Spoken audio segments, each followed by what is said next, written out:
I'd like to introduce to you a band that you know and love. Come to you like the sound of equipment being thrown from a moving van, the sound of dead cell phones and oil rigs, the sound of empty parking lots and school buses. They love to live and live to love. Ladies and gentlemen, Jesus Children of America, the White Stripes. Hello! Come on in. The water's great. My name is Ryan Schaap, and this is the hardest podcast to podcast. The only podcast out there celebrating the White Stripes' entire musical catalog, one song at a time. I think we're the only podcast covering the White Stripes. We've been gone for 2 weeks, but I just checked and still good. How's everybody doing? It's been a couple weeks. Very excited to get back and dive headfirst into the swing of things here. And this is a fun show. Our dear friend of the show, Mike Noble, go if you've not, go check out his fantastic band, Hotel Mira. Sometimes you need somebody to help you see the forest through the trees, and I entered the conversation going, oh, this is a ho-hum, same old White Stripes shit, but you got to remember with this band, everything is very strategic and specific and meticulous, and everything started to make a little more sense. So God bless Mike Noble for helping me see something that was right there in the open. This is also one of the many, many, many times we compare the White Stripes to Metallica. Now it's becoming a bit of a sick game to see of how many times we can do it, because it shouldn't make sense, but this week it does. Our last episode was recorded with a new friend of the show, Steve Bays of the fantastic band Hot Hot Heat, an incredible producer. And I had a marvelous conversation with him, kind of picked the brain of somebody who had some similar moments of success and similar experiences as Jack and Meg did in the 2000s. And that was a very special interview. And if you haven't listened to it yet, go check it out. A bit of news, a bit of eventfulness since I've been gone. Just a PSA at all the newspapers out there and all the publications. Don't clickbait Jack. Don't involve the Swifties. Nobody has a problem with the Swifties. It's like shaking a beehive or a hornet's nest, and just let them do their own thing. We don't need to cause a ruckus.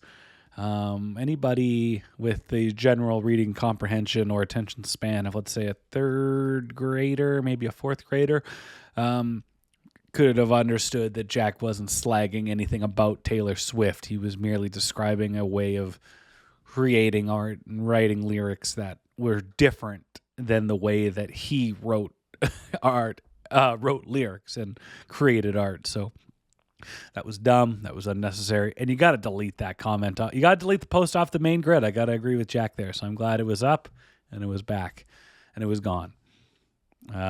Also sad news out of the old Gillis family this week. Jack's mom passed away at the age of 95, old Teresa Gillis. There's been some really, really adorable and heartfelt posts from Jack and kind of those around him. And yeah, it's for somebody I didn't know a lick about or very little about. It's very sweet hearing all of these people just share such kind and positive memories and just paying honor to a very significant and special person. So I hope everybody is doing their best over there, and man, like a 95-year run is that's something to be very proud of. So let's say you're new here. No, you know what we're doing. One song at a time, one song per episode. Everything is on the table except for 3 mystery songs reserved for Jack and our ultimate goals on the show, which is to have Jack White interviewed not once but 3 times. Lofty goals. Clearly not stoked on interviews right now, and that's perfectly fair. So we'll give it a try next week or the week after.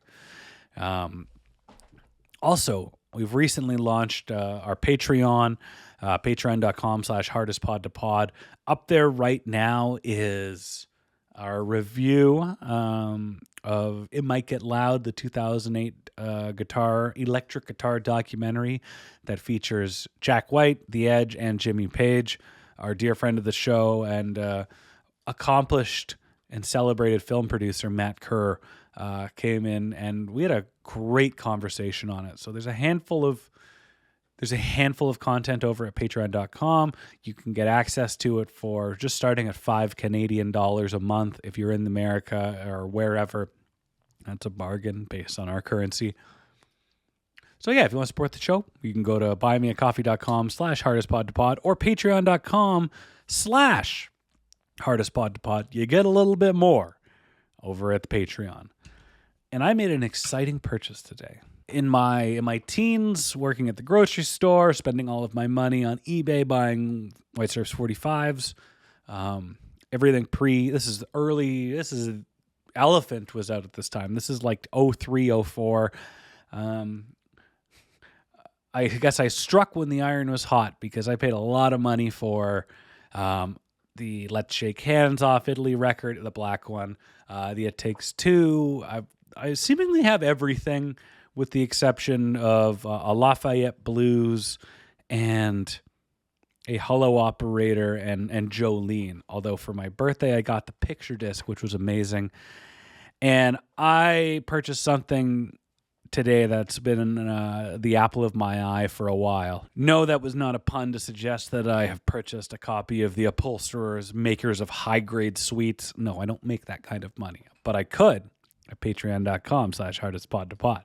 In the build-up to Handsprings, the episode we did a few months ago with our dear friend Josh, I really wanted to get the Handsprings Dirt Bombs split 45, and I bought it off Discogs, and it actually comes with the zine, the multi-ball rock and roll and pinball fanzine. So when that arrives here, hopefully soon, it's Canada, so you never know. I'll have to do an unboxing and kind of go through it over at the Hardest Pod to Pod Patreon.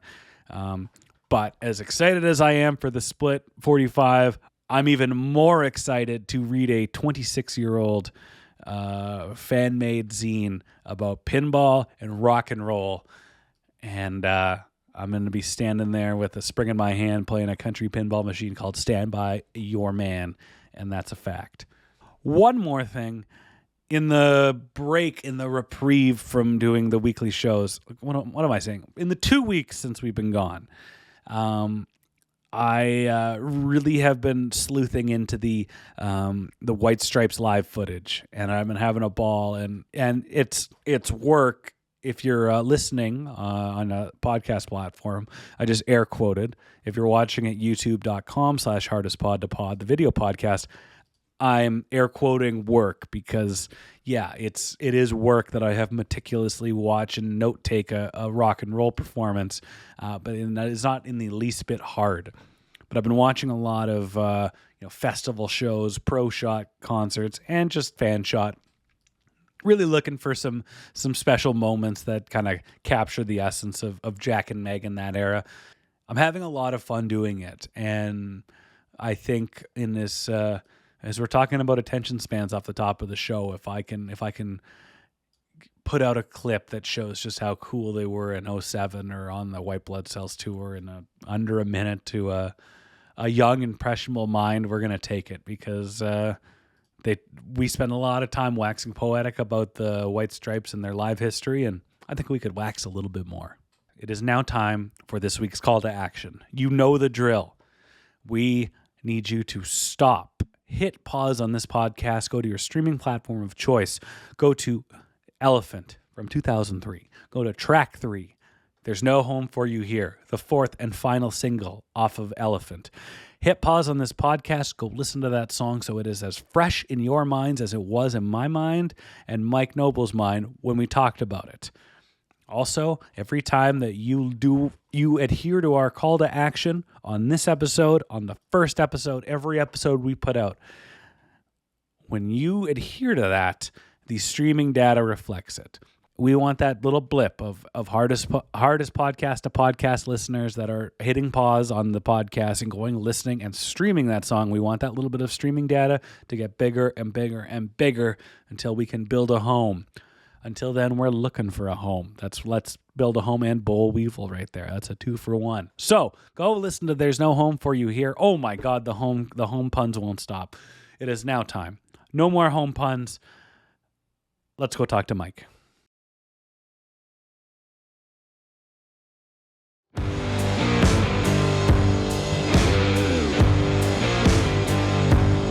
Our guest this week is a secret jock in the fantastic band Hotel Mira. He can do a plank for over 3 minutes, and his band moves more t-shirts than Hot Topic. He is our dear friend of the show, our Gato, Mike Noble. Mike, hello. Welcome back. Hey, thanks for having me on. I'm excited that I get to do such a prestigious song, Dead Leaves in the Dirty Ground. And, I like after a couple episodes of, I don't want to say filler songs, but, like someone's got to talk about the songs that no one cares about.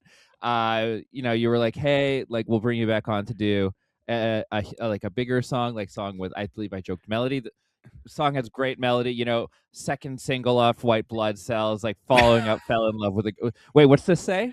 There's no home for you here? We're not doing Dead Leaves in the Dirty Ground?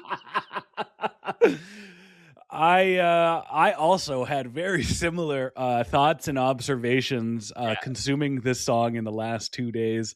And again, I think a lot of this song, the meat and potatoes of this conversation is going to be in the legacy.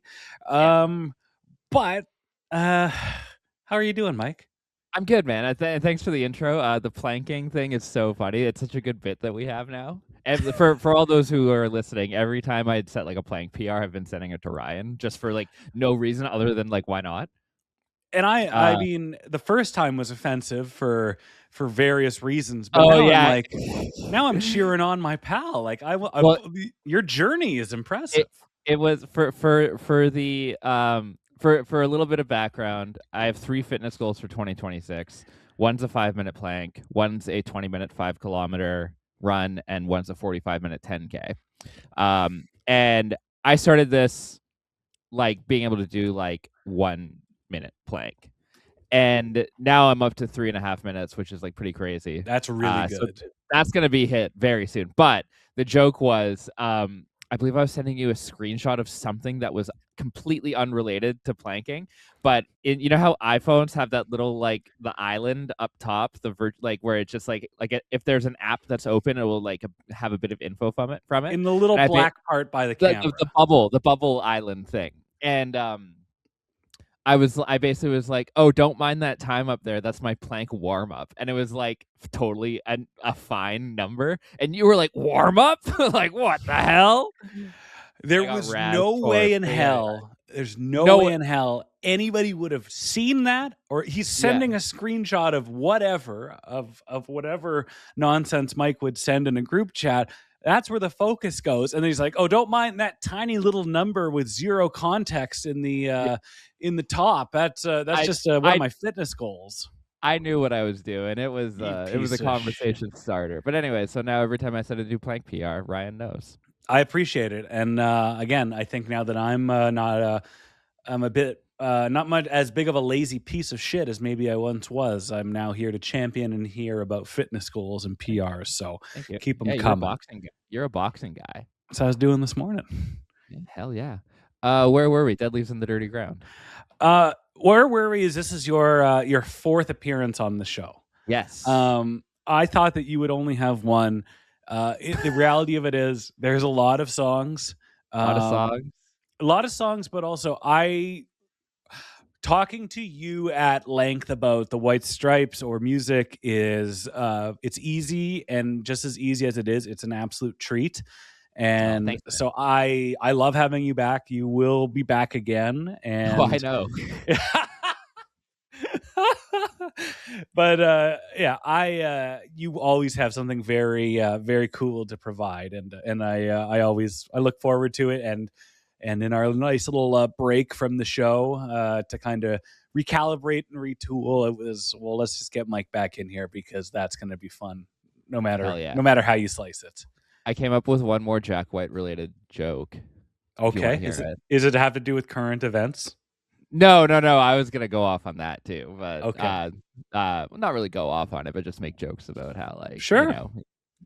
I don't know if you want to engage the Swifties, that's quite a fan base to tap into.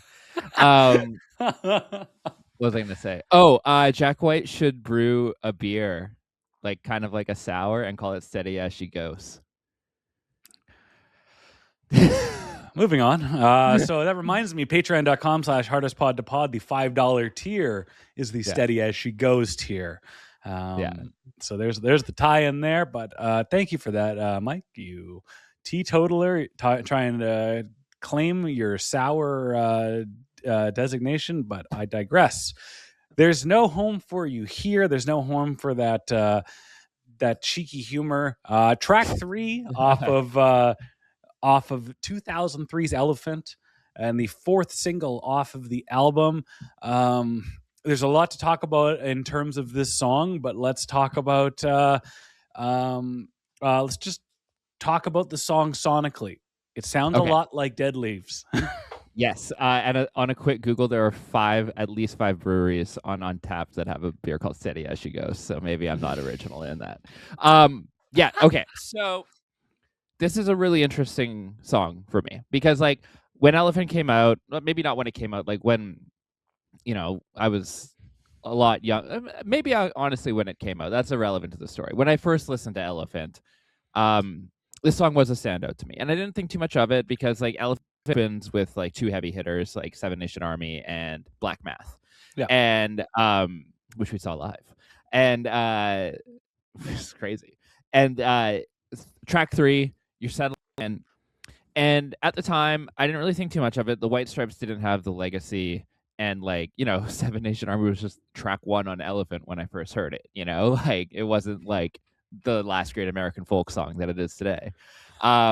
But I'll fight anyone who disagrees with me on that. Also, the last great riff, but that's a whole other story. But no great iconic riffs since Seven Nation Army. Some people would argue a couple, but, like, not to that level. Anyways, so there's Slither. Slither, yeah, well, that's in its own category. I'm gonna use that next time that argument. Well, Slither, but with There's No Home for You Here, like, I admittedly haven't really like it never made, like, not that there were playlists back in the early 2000s, but, like, it never made any of the playlists. Like, so, like, when like, I was shuffling through, like, all my illegally downloaded stuff on LimeWire and, like, making my Winamp playlists and whatnot, I would gravitate towards, like, the Dead Leaves and Dirty Grounds, Hardest Button to Button. Later on, the My Doorbells, my first episode, go check it out, and stuff like that. And this one kind of got left by the wayside. I kind of got pigeonholed into, like, the singles guy. Sure. Like some B-sides, but so listening to this on this revisit was a nice little thing because, 1, it is a great track. 2, it does sound a lot like Dead Leaves in the Dirty Ground. And 3, I am now revisiting it from a, like, 25-year plus lens of a career in music and songwriting, and kind of, I don't want to say knowing how the okay, maybe I was not how, like, not how the sauce is made or anything, like, not how the sausage is made, I guess is the correct euphemism. But kind of more like, I feel, even if I might be completely wrong, I feel like I can maybe put myself in the headspace of what Jack White was up to when he was kind of just like, hey, I'm just gonna write Dead Leaves in the Dirty Ground again, kind of thing, right? Take me to that. Take me to this. Your bold assumption of where maybe he was at. I think I'm onto something here. Okay, maybe I could be absolutely out to lunch, and I usually am. So take that for whatever it's worth. But here's what I'm thinking. I jokingly called Seven Nation Army the last great American folk song. Like jokingly because like that like it's a silly thing to call a song like just such a great proclamation, even though I do think it's like kind of true.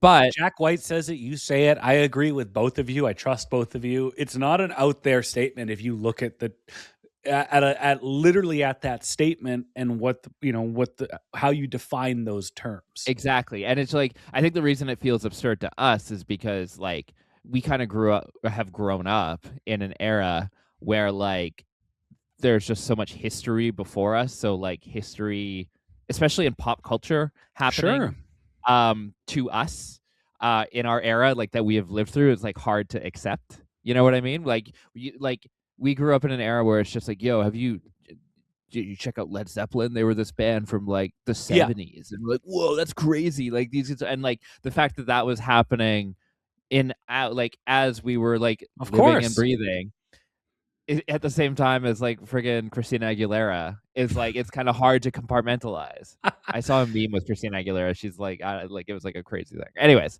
I don't know why I pulled that as a reference, but like something that was quintessentially 2003 in my mind. But in 2003, Zeppelin was having there was a classic rock resurgence. We were getting into music that our parents got into or other previous generations, but it was almost like this.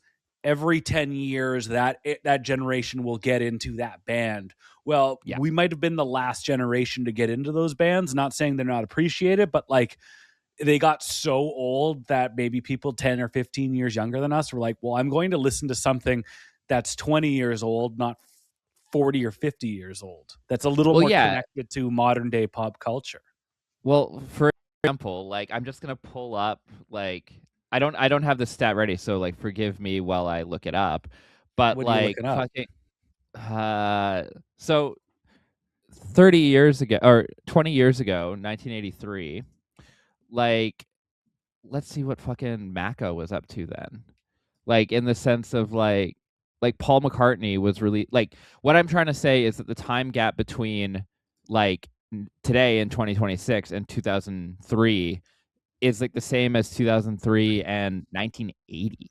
You know, like it's like the amount of culture that felt like it moved forward from the 80s to then. Absolutely. 2003 to now. Like I feel like we're just like spinning our tires. Like fucking Randy Orton's still in the main event of WrestleMania. You want me to blow your mind? Seven Nation Army has twice as many streams on Spotify as Stairway to Heaven. That's crazy. But it makes sense too, because it's also like that's like another thing which I find super interesting because like there is an argument to be made that like a lot of people are probably still consuming Stairway to Heaven on their like vinyls from like 1960 70 whatever. But so let me loop this back into Jack White's thought process. So I started this like point by saying, you know, American folk song, blah blah blah blah blah. One of the defining traits of folk music, and at its core, is the storytelling. We've talked about this before on the podcast. You know, when we're trying to salvage a reason for candy cane children to exist, it's like storytelling. Like we're telling these stories, and for a lot of those things, so like there's this term in music that doesn't really exist in the indie rock world to the degree that it does in some other genres. And I would classify the White Stripes in the indie rock world, for better or for worse, even though they have like a bluesy or folkier vibe to them. Sure. But it's the idea of like a standard. Like there's jazz standards, there's folk standards, where it's just like the songs musically are the same. You know, it's like it's the same like 4-chord progression, you're doing your thing. But what's different is the story being told over top of it. For so sure. you create the sense of familiarity, and like it's like usually, especially in the world of jazz where everything's like crazy, it's like usually like we've all heard jazz standards. Like there's a song on 1975's I think it's on the 2008 Brief Inquiry into Online Relationships, where it is just a jazz standard. It's called Mine. And it's just musically a jazz standard, but he sings over it in like he tells the story he wants to tell. Yeah. I think Jack White so obviously ripping off himself is him trying to be like I want to tell this a different story using the same format as before. Like I don't think like like I don't think anyone went to Jack White and was like, "Hey, like no, let me rephrase this this statement. Like if someone was like, "Hey man, this kind of sounds like Dead Leaves in the Dirty Ground." I don't think he was like, "No, it doesn't." You know what I mean? He's like, yeah, and he's like, he's establishing that standard, that standard for him as an artist. The other problem with this song is song 3. Pardon? It's also song 3. So like you're getting into it quickly on the record if you're throwing it on. So it's like intentionally being like it's like a statement being like this is something that you can expect from my songwriting. You know? Yeah.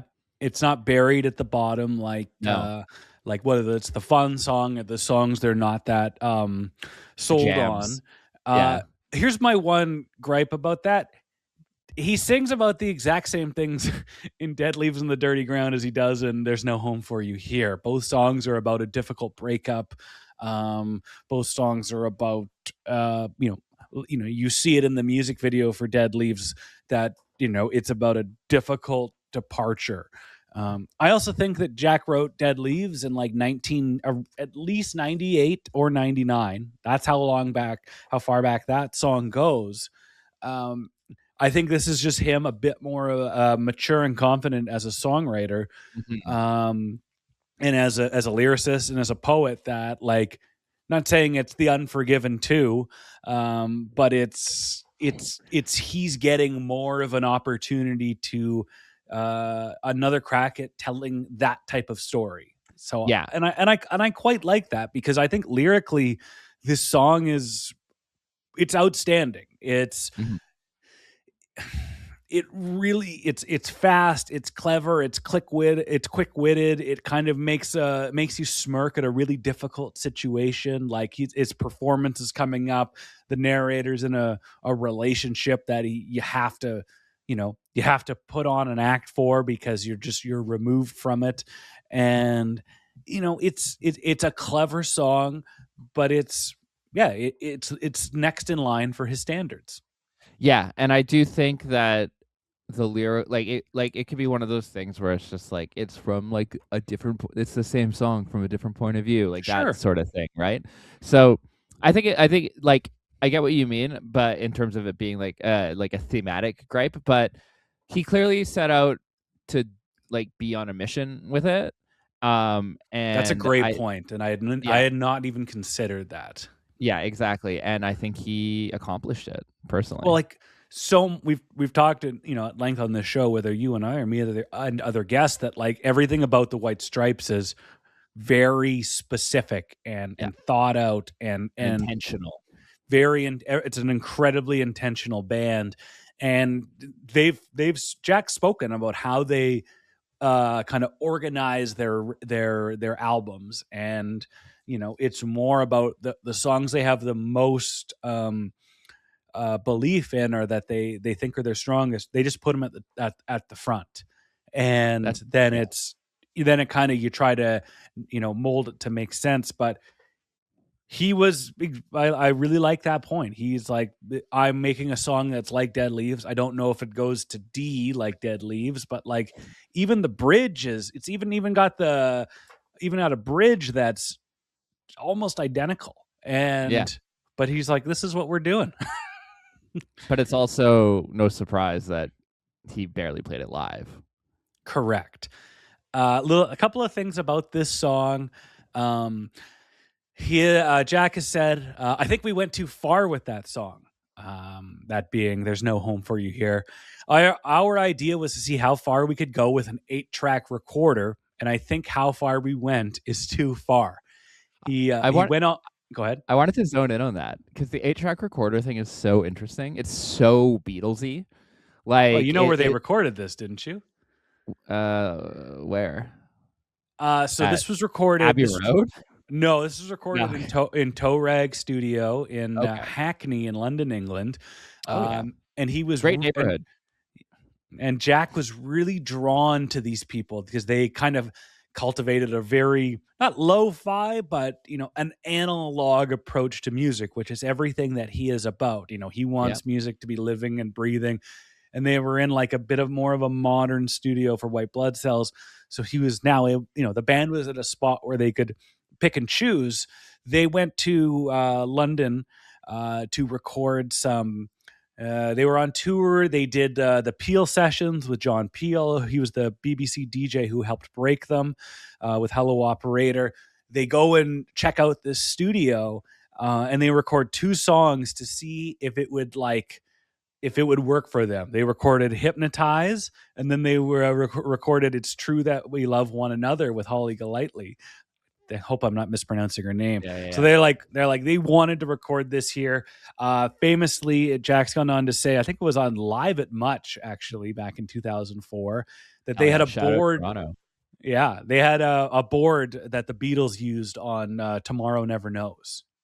Okay, interesting. So Jack's a Beatles guy, and he's drawn to this studio. It sounds amazing, and that's why they've got an 8-track there, because that's probably all they had in 1966 or whatever. Yeah, so the 8-track recording is so interesting to me because, like, as a recording artist myself, like that everyone is able to record with infinite tracks now. Yeah. It's like I can't imagine using 8 tracks and going too far. But like the reason I say it's Beatlesy is because that's like what the Beatles did, and like I'm a big Beatles fan. Because not only did I think they had innovations in like the actual sonic quality of music and like modernizing that, they also like kind of invented modern recording.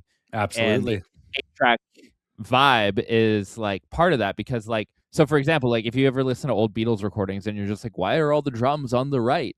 It's because they only had like 6 or 8 tracks to record. So what they would do is that they would do like so, and so I'm gonna absolutely just like mansplain this for anyone who's listening who doesn't know, but basically like send your complaints to Bike Melon on social media. That's an anagram exactly. for Mike Noble. Yes, yeah.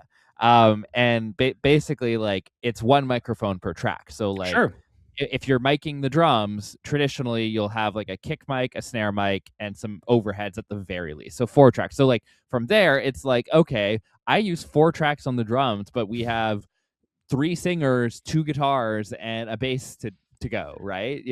So what they would do is they would record all the drums and use as many mics as they allowed, like up to 8 allegedly, and then they would compress them all into 1 track, and then that would only be 1 track of the final 8. But because of that, when you're mixing it, you can only do it hard left or right. So I think the idea, like the recording nerd in me thinks it's super fun to only use an 8-track and like lose your mind doing it. Well, like the band kind of lost their mind doing this, because he went on to say, I just said, let's open the song up. I layered vocals over vocals, like 12 different voices of myself, all up scale, all done with splicing tape. It's anti everything we've ever done. You can tell that as well, because I think it's the verse vocals that sound like weirdly processed. Yes.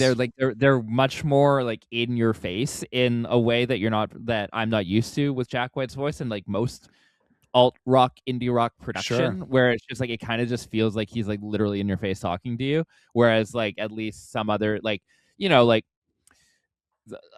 the bigger White Stripes songs just have the vocals like blended in as you would just any other song, right? But like there's parts in this song where you're just like, whoa, Jack, like you're in my bubble, like you're in my space here. But I thought that was really cool.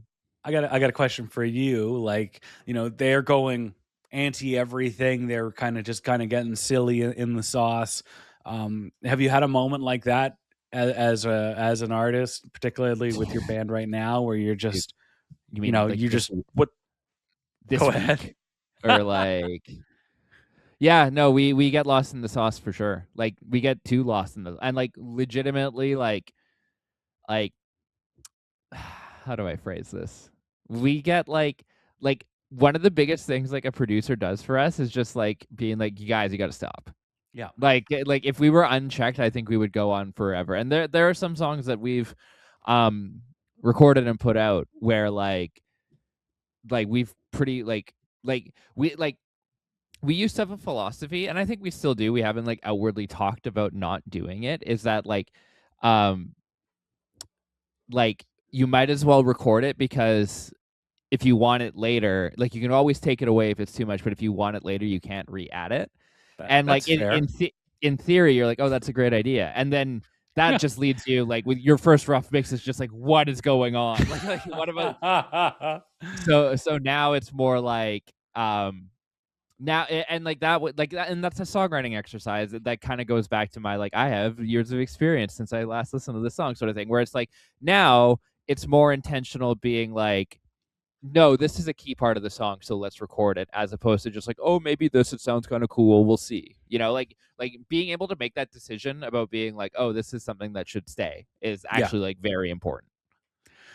Do you So have yeah, a to answer your question, yes, we have gone a bit too far in a few places. can off the top of your head, with particularly with Mira, do you have a 12 layers of vocals type of, over the top? Oh, yeah. We do. A lot of the choir stuff in Pity Party, like at the end of Making Progress and America's Favorite Pastime, a lot of the yells, it's actually only like it's basically 5 of us. Like, but we just layered. We called it the East Van Angry Boys Choir. And it's basically Pity Party was co-written with 2 different people, Kevy and Parker Bosley.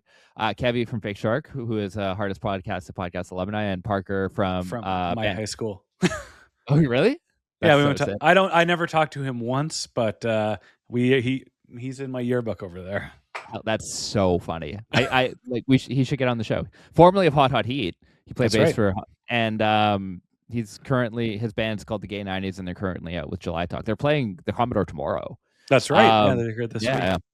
But yeah, anyways, I digress on that. So it was just the band and those 2 guys, and then we just like it was like one of those things where like we would stand in a half circle around the microphone in a big echoey room, sing the parts, and then we'd like switch spots, so like theoretically the direction of where the voices would come from. Okay, so you're getting silly. Well, yeah, real silly. But yeah, so to answer your question, yes. Jack went on to say, yeah, we still recorded it in one day. That's impressive. We still recorded it on an 8-track. We were restricting ourselves in that sense, but I don't know if it's something we could do live. I mean, I love the idea that live and records are 2 separate things. I just don't know what I think about that song anymore. I mean, at the moment we did it and finished it, it was so explosive. It seemed like a gigantic explosion of a song. I don't know. And final quote from Jack on this, mainly regarding the solo and the ear-piercing tones. He uses the Digitech whammy for 2 reasons. One, to go an octave down for Seven Nation Army, and one, the other reason is to go an octave up for his solos, which he's done as long as he's been in bands. He wanted his solos to stand out and not get lost in the sauce. So you go an octave higher and they kind of pierce. But whatever happened, he probably bumped it with his foot and it went 2 octaves high. And he goes, that's a Digitech whammy pedal. I think I may have accidentally set it for 2 octaves. He says that's the 45th fret. It was so ear-piercing, I thought I'd leave it in there because it blew my mind. What are your thoughts on the ear-piercing 45th fret sonically? I don't expect any. Like, I have, like, anytime Jack White does something, I'm just like, yeah, man. Like, like, it's just like, yeah. I mean, yeah, it's jarring to hear because it's just so high up. But it's also just like, you kind of, like, a 45th fret is probably, like, I have a keyboard in front of me. You can't see what would have been my, like, welcome to my office. But, like, it's probably, like, it's not absurdly high. No. Like it's a high for a guitar and it's high for that tonally, but, like, a grand piano probably has that note. Like, it's not unheard of to the human ear is basically what I mean. Yeah. But in the context of a rock song, kind of weird, but sick. I think I really resonate as a kid when this came out. I really liked this song. I thought it was a standout. But then, like you, I never really went back to it. It never, you have a Dead Leaves, you have better, you have foundationally better songs on the albums that followed. I never disliked it, but I never went out and sought it. And listening back to it like today and yesterday, like over and over and over again, there's part of this song that I really, really like, but there's also like, I don't know if it's as cohesive as I would like in a White Stripes song. It's kind of, it's all over the registry, which is fine, but there's not. It doesn't hook me. It feels like a long song. It feels like it's a lot to get through. Do you know what the absolute killer of this song is? The part between the bridge and the last chorus. Well, that's specific, but I was just gonna say they're so just completely stupid. Just go away. Bow. Yeah, there's just a better version of it. Yeah, and like that. That's all it is. Like it's like I would wonder how well this song would do if Dead Leaves in the Dirty Ground didn't exist. You know what I mean? Like I think it would be completely fine. And like I think so too. And I think and we'll talk about that in the legacy, but Dead Leaves in the Dirty Ground is really, it's a super loud song. It's also super quiet and heartfelt, but it doesn't veer off. Well, this song, the loud parts are insanely loud. The quiet parts are whisper quiet, where like clearly they have to elevate those vocals. That's not a bad thing, but it's just I don't really know. So I'm listening to it, I'm like, what is this trying to be? Like, you can have the loudest and quietest song, but like at the end of the day, it doesn't, I hate that term, sorry. But when I'm done listening to it, I'm like, it's just, there's something missing about it. And I think I chalk it up to just like, it's not as cohesive as it could be. Yeah, and I think maybe part of that has to do with the recording process. Like if they're recording it in the 8-track, I can't imagine they're like pulling it out of the 8-track and throwing it into Pro Tools and mixing it in the box, like. So I would imagine like a lot of those like dynamic discrepancies probably have to do with whatever 8-track they recorded it on, which is like kind of like a like.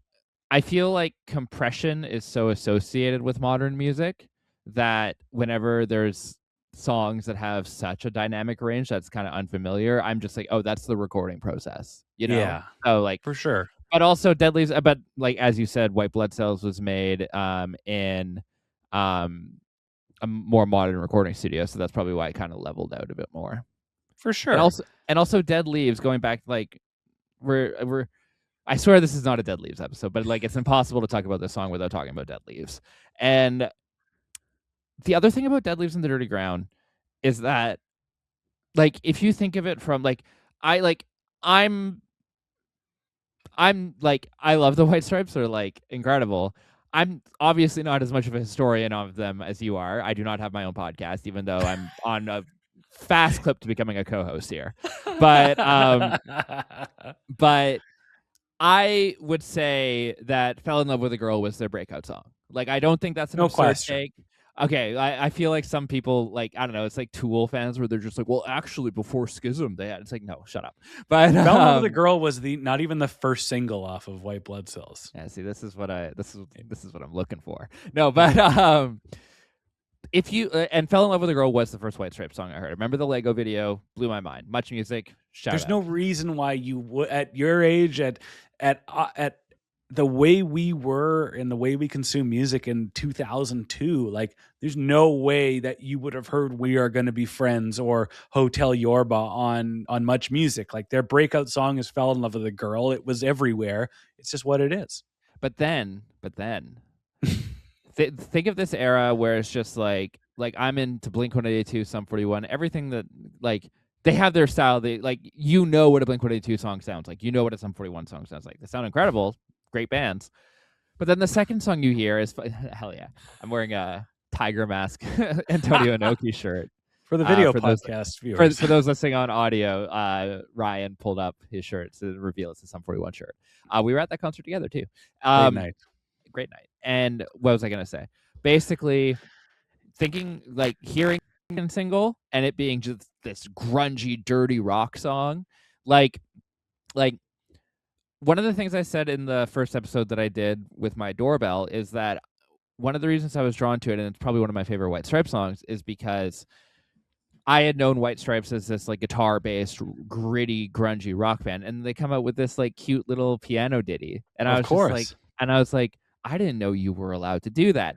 And now think of that as a more distilled version. Like you go from this like really like kind of punk-coded song, "Fell in Love with a Girl," to this grungy "Dead Leaves in the Dirty Ground." Like once again, it's like I didn't know you were allowed to do that. Whereas couldn't agree more, because back in that day, you would think that the album that "Fell in Love with a Girl" came on, the whole thing sounded like "Fell in Love with a Girl," because that's But it's also in this era where like the Hives is doing really well, and it's and you can kind like "Fell in Love with a Girl" lives in that world where like you can be like, oh, these guys kind of sound like the Hives, you know? Yes, absolutely. But so there's no Home for You Here. I don't think has that like that impact effect, but I don't know. It's a great track. But so I was gonna say maybe like knowing it was so close to Dead Leaves made Jack differentiated, and that's why he did all his wild shit. But who knows? I love these I love the NME and Rolling Stone reviews that you put in here as well. We'll get there. We'll get there. Yeah. So the funny thing about this song is that when it came time to pick the single and the lead single for this, everybody, I don't know who that entails. I got to ask Ben Blackwell. Everybody wanted "There's No Home for You Here" as the lead-off single for Elephant. And that rules. That make like there's a couple of reasons. Like "Dead Leaves in the Dirty Ground" is the same song. It also was released as a single in July of 2002. Yeah. Seven Nation Army comes out as a single in February of 2003. So you're telling me like 7 months later, you want to put out a song that sounds exactly like your last single? Like if they had done that, if Jack was not, Jack, Meg, whoever with the band was like, it's Seven Nation Army. Like if they had done that, they would have been cooked. Nobody it's like, oh, here's a song that sounds just like their last single. They're a flash in the pan. Yeah. Why do I even want to listen to this album? And that blew my mind. And then as I kind of dug in and realized that fucking they want to release Dead Leaves too, and Dead Leaves is still the single. Dead Leaves is still the music video. It's still on the radio. And it all brought me back to Metallica. Hell yeah. All roads lead back to Metallica, dude. This song, "There's No Home for You Here," is Metallica's "Holier Than Thou." And let me show you. You've got 5, 6 songs that, as far as I'm concerned, are going to be classics for both you guys with your fans, but also on the radio. But the first song off this album that should come out is "Holier Than Thou." I never really had the big picture of this album that I think Lars did. Lars knew before we recorded, just by the demos, that "Sandman" was the song. I didn't hear it. Holier Than Thou was like the big front runner. I remember everybody like it's one big argument. Like Holier Than Thou is the first track on the record and the first single, and I was just like, guys, you don't get it. That's why Jack and Lars are such good buddies these days. Two things about that clip, or three things. One, amazing documentary, a year and a half. Two, the console that's behind Bob Rock in the talking head of him is the same console we recorded our EP Perfectionism, I Am Not Myself, and Pity Party on. It's pretty sick. It's currently at 604 Studios. And three, I know what I know Lars's pain, because Charlie has brought up before that I'm kind of like, I have the ear for like that's gonna be a hit. And I've been in situations where I've been like, guys, no, this is the hit, and like people in the band have been like, I don't hear it, and I'm just like, trust me. So I feel that pain. I just can't imagine hearing Sandman and being like, what? I don't get it. Point number 4, they're having that conversation at Bridges on Granville Island. That's so fucking sick. Yeah, and they're ordering giant tall beers. Yeah.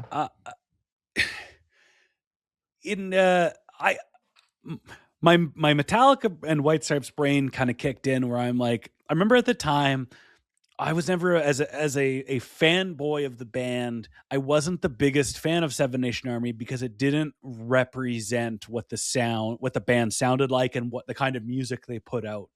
As crazy as it is, I thought There's No Home for You Here really did a good job for that. It was, it's all over the place. Black Math is a punk song, it's like, that's a very defining song for the White Stripes. There's this song, There's No Home for You Here, but it's not. And it's a good song, but it's not the most memorable, and it's hard to stand out when your current single on the radio is the better version of it.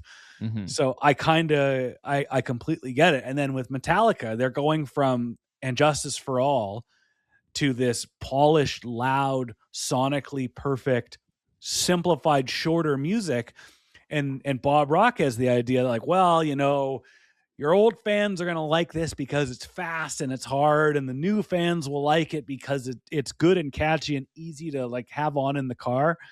And they're just like, no, like it's not the best song. It's not the standout track. And much like Sandman, like Seven Nation Army, the time, 2003, it was ripe for that song to infiltrate radio and create a hit and an earworm. And I think this band would have been absolutely cooked if they went out in February with this song as their lead single.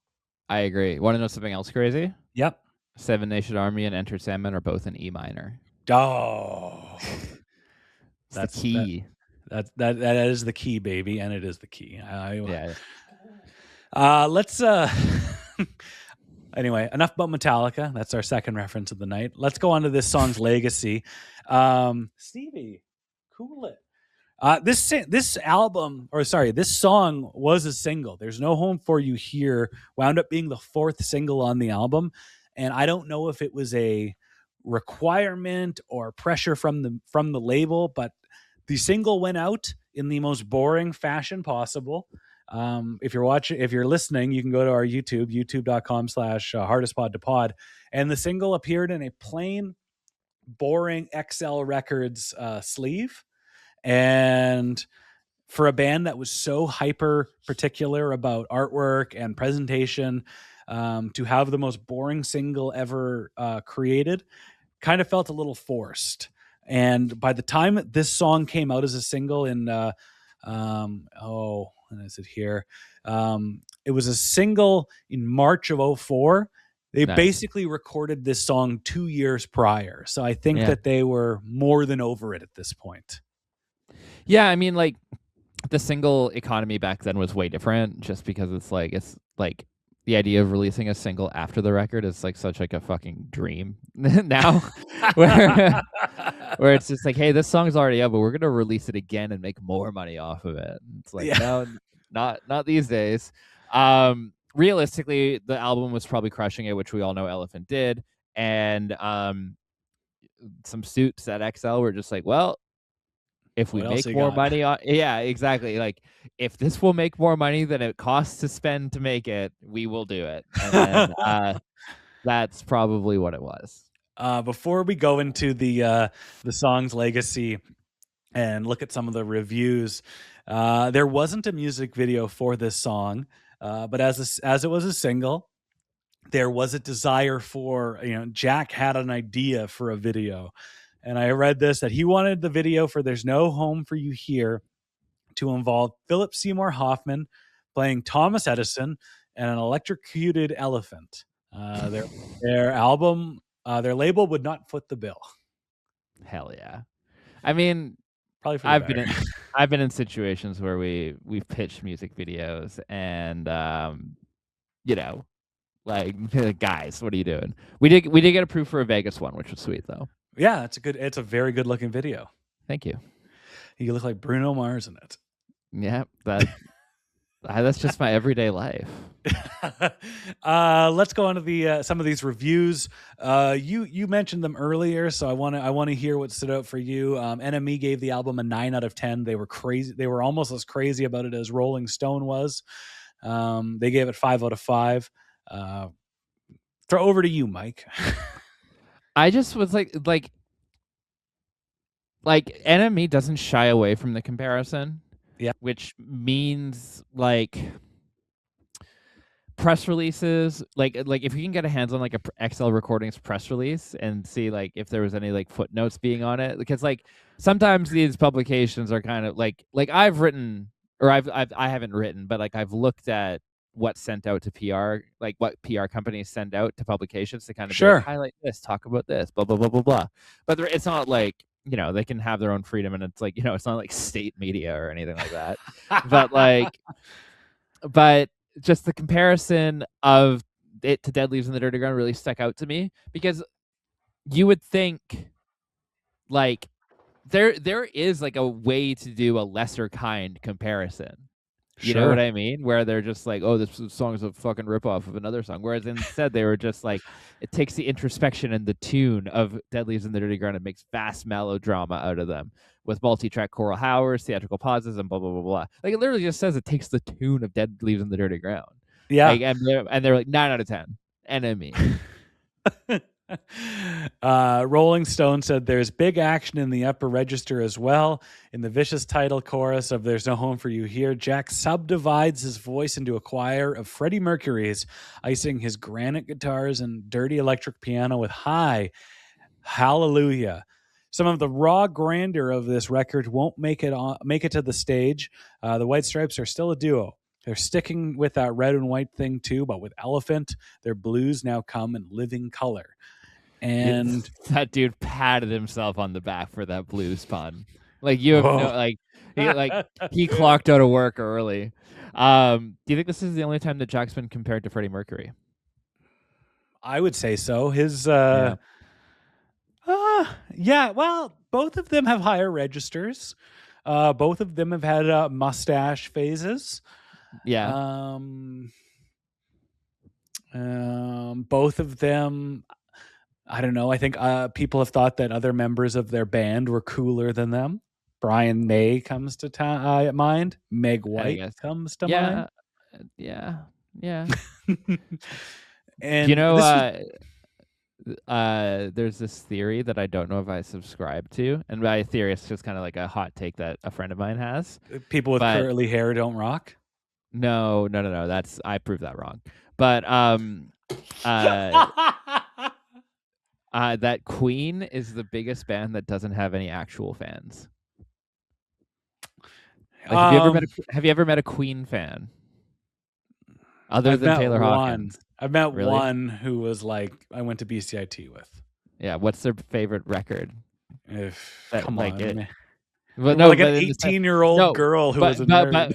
But what I mean to say is, like, the Queen's best record is like their greatest hits, because they do have hits. They do. You know what their best record is? Live Aid '86. Yeah, the exactly. 20 minutes. Like, so for all those haters who might come after me, I don't know if I subscribe to this take for the record. Like, I think Queen has some amazing songs, but I think the crux of it is that, like, you see like Guns N' Roses diehards and AC/DC diehards, and like people like live in that world. Whereas with Queen, like, you don't see, like, no one's going to bat for the B-sides of Queen, the 7 Seas of Rye, and you know what I mean? No, nobody's living and dying for Bicycle Race. That's an A-side. I want to ride my bicycle rules, and I'm in love with my car or whatever. Yeah. Genuinely great songs. I'm sure Jack loves Queen for these reasons and then some. What about, in the Rolling Stone, Cool Cat or Princes of the Universe? Anyway, there's a lot of weird ebbs and flows in the Queen discography. It's not as constant as thick as our White Stripes discography. Yeah. Anyway, sorry, that's my Queen soapbox apparently. The Rolling Stone review said that a lot of songs, some songs off of Elephant would not be able to be performed live.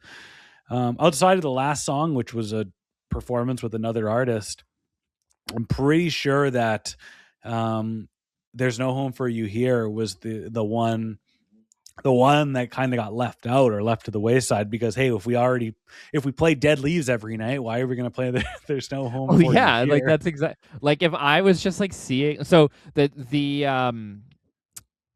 Big Day Out in Melbourne 2006 is it's funny to me because like it's the most like it's not a White Stripe show. Like Big Day Out's like a huge festival, right? So like if I'm just going to see the White Stripes and I'm like kind of familiar with their catalog, I'd be like, oh, they're just playing Dead Leaves twice. which was expected for the band because they would play I completely get what you're saying, but then the White Stripes also love playing like songs multiple times for shits and giggles. So basically, in the White Stripes, the Big Day Out video or live concert. I shouldn't say video because it was still pictures. But when they went into There's No Home for You Here, they it was clearly just like an ad lib jam almost, like it wasn't very like when I scrubbed to it, like, 'cause so Ryan makes this amazing prep sheet to know what we're talking about. He sends links and like, he has the lyric sheet brought up and like all of these, like, the Rolling Stones quotes that I referenced before he did. Like, how did I know about that? But so he'll link like YouTube videos of live performances with the timestamp so you can just jump right to it. So Ryan so graciously timestamped There's No Home for You Here at 50 minutes and 40 seconds. So then I was like, okay, sick. Like, and then, but like I'm on my phone because like I'm a fucking millennial who just does everything on my phone. So I'm scrubbing through and I overshoot it by like 51, like 03, let's say. And it's like, it's already not that, like, you're like, boy, they were feeling it. I was like, damn, they moved on quickly. Like 51:03, like it, like that's still short, but like it legitimately was not past 52 minutes, like it was like they got in and they got out. And this song was, so it was just clearly part and like end of the set, jam vibe. And like that was the last time they played it. And I do think it has a lot to do with Dead Leaves and the Dirty Ground being the bigger song. It's what's funny is they played it. They played a series of shows at the Greek Theater in LA in 2003. I want to say they played 3 shows, might have been 4. Let's assume a 3. The Yeah Yeah Yeahs opened up. This is so funny now that I think about it. The Yeah Yeah Yeahs opened up 2 of those 3 shows, and then when the Yeah Yeah Yeahs couldn't play the 3rd show, they went, "Who do we know with a similar name?" So instead of the Yeah Yeah Yeahs, they got Hot Hot Heat. And Hot Heat opened up at the Greek, and they played. Fucking Steve. They played at the. So they played it once on the Elephant Tour, and they're like, they played it once, 5 or 6 months after the album came out, after Jack White broke his finger in the car accident. Played it once, and they're like, I don't think we need to play this again. So it took them until the Get Behind Me Satan tour, where they played it 2 times around late October, 5, and then they played it January 06, and they're like, we're done. That's it. So once again, in Ryan's amazing document that he posts before every show, he like there's like live history. I can't remember like this song and the past 2 songs have been like quite rare. So like there isn't like an extensive live history. I can't remember how deep My Door. I don't think you probably put every single time you played My Doorbell because like that's probably a staple. But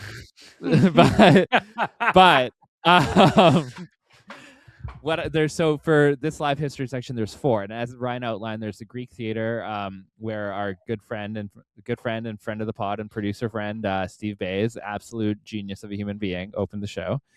And then there's 2 more, October 7th, 2005, October 21st, 2005, Paris, France, and Bologna.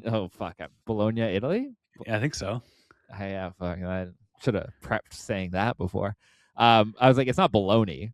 Like, but that's how you spell it. That's how you spell it. You're not wrong. Yeah, I was like, there's no way that's. I was like, I've only read this city name. I've never had to say it out loud, but I've said the meat out loud that's spelt the same way a lot, but there's no way. Anyways.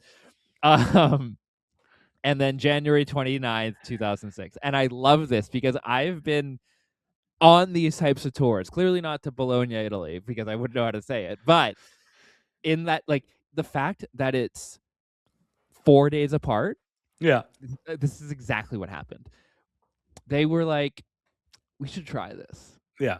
And then they were like, that was pretty sick. And then they were like, let's do it again. And then after the second time, they were like, oh, this is why we didn't play it. Like, this is why we cut it. It's just just so deep. Like, oh, I'm getting so tired of the set. We got to we got to freshen it up. What do we got in here? And then like they do something new, and it's exciting because it's the first time. And then they do it the second time. You're like, oh yeah, it sucks. Mike, I can't believe I have to correct you. The White Stripes did not play with a set list. That's true. But and I also got to say, we're talking about how many times they played My Doorbell. Today, I on our social media channels, I found a great clip of Jack and they're playing Rock Am Ring on the Icky Thump tour, and they don't have a set list. And maybe it's the jet lag, maybe they're a little tired. And Jack's like walking around with his acoustic guitar, and Meg's just playing a pretty cool little beat, and he's like strumming, and he's like, you can just see the look on his face, like, what the fuck am I gonna play next? And he goes over and he plays My Doorbell and gets her attention in probably the coolest way possible through the little rear view mirror on the organ, and starts hitting a tambourine and in the tempo, and they're into that song in under 10 seconds. So all kind of comes together with My Doorbell and the short live history of There's No Home for You Here. Mike, as we wrap up, I'm going to ask you what I try to ask everybody. I probably haven't listened to this song in its entirety, and I couldn't tell you the last time. I don't know about you, but the next time you hear it, or maybe you seek it out, what is going to go through your mind?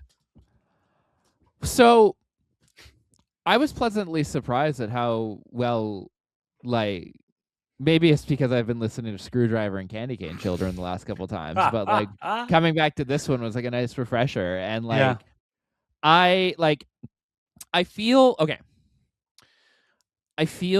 that if you, the listener of this podcast, not the listener of the song, but of listening to this episode of the podcast, are coming away with that, like, oh, these guys didn't like the song. Like, I like it. Like, I think it's a good song.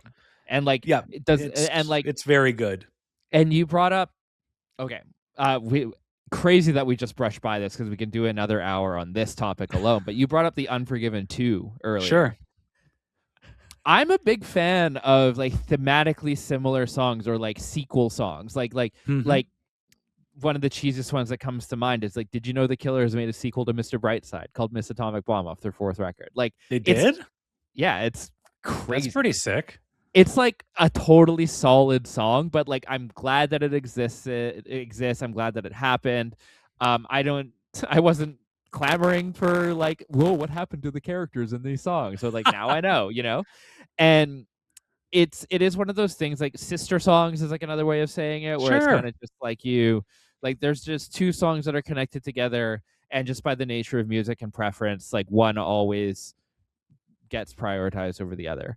Mm-hmm. But them existing is cool. And the fact that like if I were a songwriter 15 years ago, like knowing me, and like even in Hotel Mira today, like we're like, I think we kind of have our things that we do that kind of makes us sound like us, but like we haven't like explicitly been like, we're going to do Making Progress too. You know what I mean? Of course. And I don't know if we ever would, just because like, I don't know if thematically Charlie needs to write lyrics or like finish that story, Cody Rhodes style. But what I mean to say is that it's like, I love that Jack White was just like, I want to kind of do part 2 of Dead Leaves in the Underground. Yeah. And in the same way that Metallica was like, I want to do part 2 of The Unforgiven. And eventually part 3, which is a whole other can of worms. Part 3 was, but Unforgiven 2 is good. I don't like part 3. Unforgiven 2 is excellent. Yeah. You brought up a good point, and we're talking about these sister songs. Like, you kind of get the sense based on what Jack is saying, you know, soft hair and the velvet touch, you know, and it sounds like somebody singing about a woman or a femme presenting individual. Mm-hmm, like maybe you're latching onto one part, but that's a very important descriptor of that song. This song, gender doesn't really come into play. Mm-hmm. You don't really have, it's very difficult to put yourself in one traditional role or in a relationship's one position or the other. It could be a companion song. It could be what the other individual is going through, or it could be a follow up from the it could be the same narrator. It could be the opposite narrator. But like when I listen to these, like I'm kind of gonna want to listen to this song after Dead leaves now, or this song and then Dead leaves, to try to paint that picture. And I think we're gonna beat this like a dead horse until the end of this podcast. But like in the final statement for the band, the Jack and Meg basically said like the White Stripes are they're yours now. They are for the people to interpret how they want and do what they want. And I just feel like as time goes by, I'm going to think more and more that these songs are connected for very specific reasons. And, I'm going to interpret it that way. Yeah. I immediately did. I was just like, this has to be intentional. Yeah. And like, I don't think Jack White does like everything Jack White does is like the most intentional thing ever. So I think it's only fair that's, not to draw our own conclusions, but I am. So that's that.